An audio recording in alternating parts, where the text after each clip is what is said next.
Dalam sejarah, sebagian ras keturunan Cina sudah banyak yang mengajukan status kewarganegaraan, namun tidak dengan ras Arab.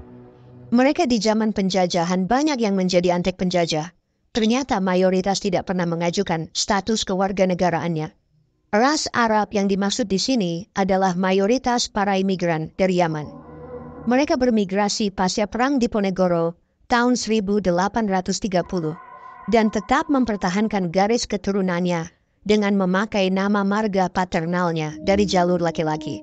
Namun sungguh aneh di dalam praktiknya, begitu banyak imigran Yaman ini yang kemudian malah menjadi pejabat publik seperti menteri, gubernur, wali kota, bupati, DPR dan DPRD, atau ASN dan TNI, Polri.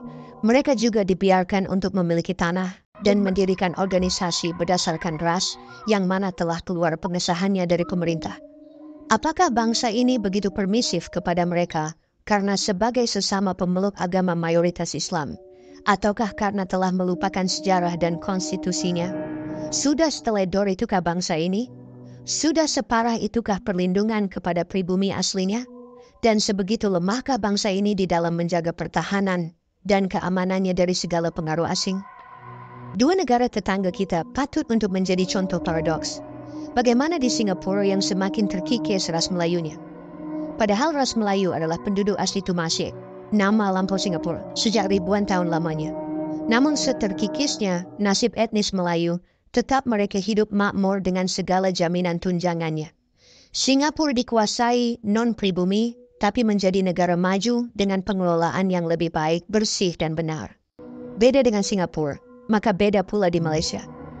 Negara ini adalah persekutuan dari banyak kerajaan pendirinya sebagai owner atau pemilik.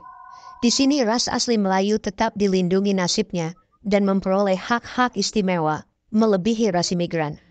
Pada akhirnya ras asli pribumi tetap dapat terjamin dan makmur hidupnya. Namun sungguh beda pula dengan suatu negeri antah berantah yang nasib pribuminya sungguh mengenaskan. Bagai anak ayam yang kelaparan di lumbung padi. Di negeri yang makmur gemah ripah loh jinawi, tanahnya subur sekaligus penuh bahan tambang, malah yang menikmatinya hanyalah segelintir orang. Itu pun mayoritas dari kaum imigran yang mendapatkan segudang fasilitas dan kemudahan.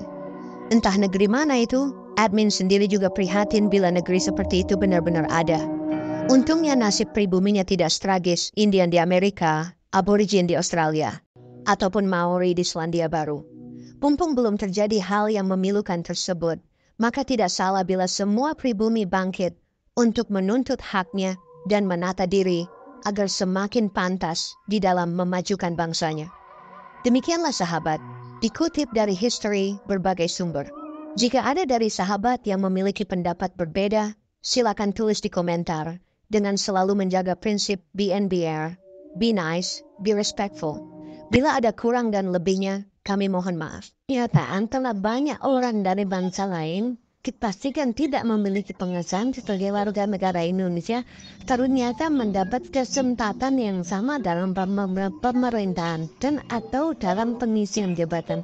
Antara lain, Saudara Anies Rashid Baswedan sempat menjadi Menteri Pendidikan dan Kebudayaan Indonesia, Kabinet Presiden Joko Widodo pada tahun 2014. Menjadi Gubernur DKI ke-17 periode 2017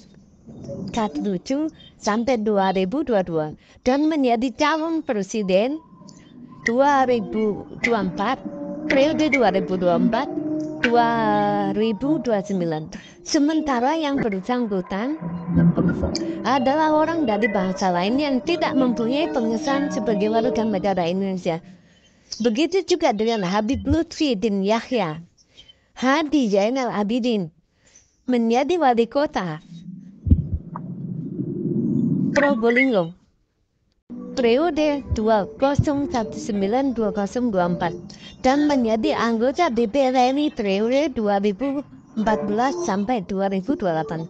Habib Abu Bakar Al-Habsyi menjadi anggota DPR RI periode 2024 sampai 2027 dan Saudara Haikal Hasan sebagai Kepala Badan Penyelenggara Jaminan Produk Halal, jabatan setingkat menteri, dan terakhir Raffi Ahmad Utusan khusus Presiden Bidang Pembinaan Generasi Muda dan Pekerjaan. Orang-orang yang saya sebut terakhir ini adalah orang yang tidak memiliki pengesahan sebagai warga negara Indonesia. Hal itu melanggar pasal 28D ayat 3. Setiap warga negara berhak memperoleh kesempatan yang sama dalam berkarya. Bahwa analogium yang dapat dijadikan rujukan dalam konstitusi yang tertib dan benar dalam berwarga negara menurut Undang-Undang Dasar Negara Republik Indonesia tahun 1945 adalah pemain sepak bola nasional dari bangsa lain harus melalui proses naturalisasi atau kewarganegaraan agar dapat bermain mewakili Indonesia. Sementara itu, pengisian jabatan negara atau pemerintahan yang sangat strategis dan diisi orang bangsa lain dilakukan tanpa didahului naturalisasi atau orang Belanda bilang zonder adanya pengesahan sebagai warga negara Indonesia.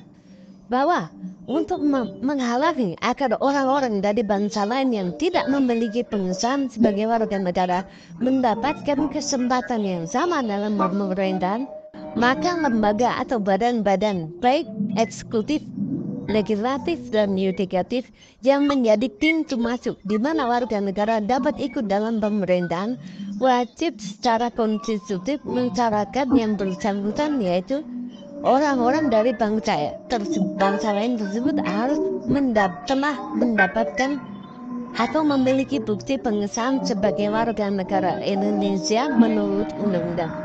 Bahwa permohonan dari pemohon ini wajib secara konstitusi untuk digabungkan oleh Mahkamah Konstitusi. Hal ini akan bermanfaat, berdaya guna dan berdaya ikat untuk menghalangi agar negara Indonesia di masa kini dan masa depan tidak dipimpin oleh orang-orang dari bangsa lain yang tidak memiliki pengesahan sebagai warga negara. Bahwa oleh karena itu, Undang-Undang nomor 12 tahun 2006 tentang kewarganegaraan Indonesia pasal 2 yang berbunyi, yang menjadi warga negara Indonesia adalah orang-orang bangsa Indonesia asli dan orang-orang bangsa lain yang disahkan dengan undang-undang sebagai warga negara. Pada kalimat orang-orang bangsa lain yang disahkan dengan undang-undang bertentangan dengan Undang-Undang Dasar Negara Republik Indonesia tahun 1945 dan tidak mempunyai kekuatan hukum mengikat kecuali dibuktikan dengan pengesahan. Bahwa dengan dinyatakan oleh Mahkamah Konstitusi bahwa orang-orang bangsa lain yang disahkan dengan undang-undang bertentangan dengan Undang-Undang Dasar Negara Republik Indonesia kecuali disertai bukti dengan pengesahan dan tidak mempunyai kekuatan hukum mengikat kecuali dibuktikan dengan pengesahan, maka tidak ada lagi orang-orang bangsa lain yang tidak memiliki bukti pengesahan sebagai warga negara mendapatkan kesempatan yang sama dalam pemerintahan Republik Indonesia. Dalam pokok permohonan, 1. Mengabulkan permohonan dari pemohon untuk seluruhnya.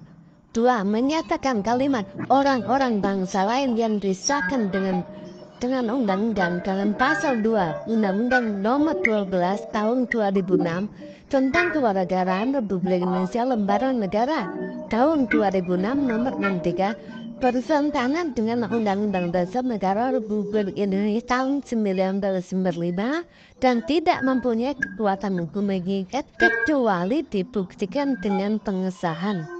3. Menyatakan orang-orang bangsa lain yang mencalonkan dan atau dicalonkan dalam pemilihan harus telah memiliki pengesahan sebagai warga negara ini sebagaimana yang ditentukan undang-undang. Demikian permohonan pemecatan ini kami sampaikan. Sinsan datang ini oleh pemohon Haji Muhammad Subhan Esa Ema. Terima kasih yang mulia. Baik, terima kasih Pak Fufan.